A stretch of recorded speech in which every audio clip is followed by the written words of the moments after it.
One of these days I hope to start moto vlogging. That was originally my intent of this channel, to mix those two kind of content categories, if you will, ex-Mormonism and motorcycles. Been a big fan of motorcycles for a long time. But I don't currently own one, so that's not really an option. Plus I wanted to get these ideas out here, and seemed like a good idea to start sooner rather than later. So here we are, walking in nature. Quite nice, if I do say so myself. Well, where were we? Next chapter in the story, I would say, is Codependents Anonymous.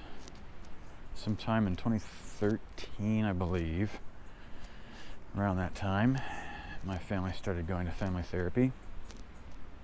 And in one session, there was a suggestion made, not even to me, from someone to someone else, to go to Codependents Anonymous.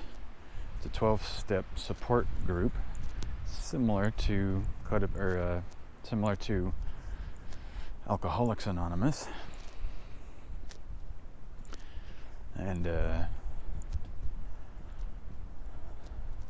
kind of a derivative, I guess you could say, spin-off group, whatever you want to call it, where the recovery is from unhealthy relationships. And as part of the meetings, they tell you that the only prerequisite to attend is having a desire to have healthier relationships, and that was certainly something I needed, certainly something I wanted. It took me a while to even want to go, work up the courage. It was kind of this label that I hadn't even really heard much about before, but for some reason I felt some judgment around it, or maybe that's not even the right word, but wanting to avoid stigma, perhaps. So I was aware of the group for a while, and I had been considering it, sitting on it, and then one night after a motorcycle ride, just broke down in my garage and started crying. I am codependent.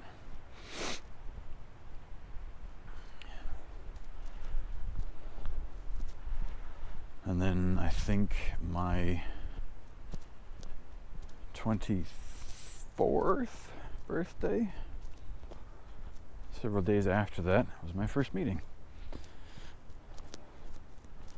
And going through that program, I felt like it was the final piece of the puzzle. And now looking back, it was more like the start of it all. But at the time, with the perspectives I'd gained, it felt like this was the last thing I needed to solve my problems, to solve my relational problems, to be healthier, to get what I want in life. And boy, howdy, was I wrong. It was the beginning of an accelerated growth towards being more mature, being more of an adult. And I learned a lot in there.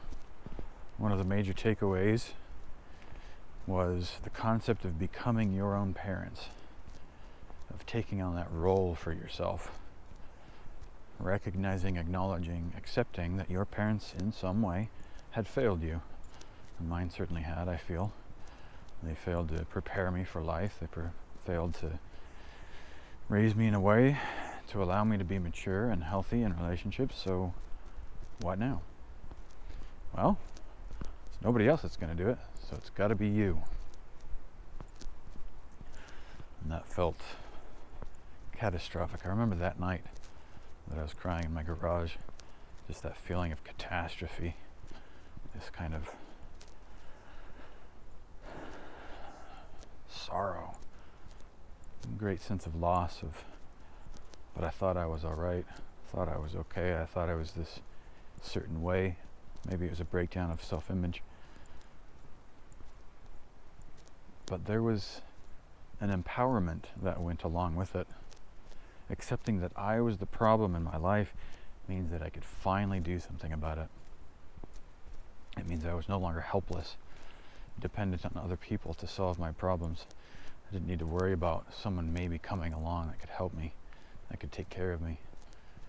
I could take care of me. I could fulfill my own needs. That I could become the father figure and mother figure in my own life, to nurture myself emotionally, to lead myself. And that's a process, one that's lifetime, as it is for anybody. And I think that's the goal of biological parents, healthy ones anyway. They capacitate the offspring to assume that role for themselves. And ideally, it's a process that happens seamlessly. It's one that doesn't require a lot of thought, maybe, or intention from the offspring, from the children. Because if the children are capacitated to be adults, well, the adult is perfectly capable of taking care of themselves, which I was not. So I had to learn how to do that. Another takeaway was detachment from the outcome. Every time that I started getting into a relationship, or any time there's kind of any beginning phases, I would immediately jump to, this might be it, this might be my person, this might be a girlfriend, this might be my wife. And in reality, I had no idea who the person even was. So how would I know that would happen, or even that I wanted that with that particular person?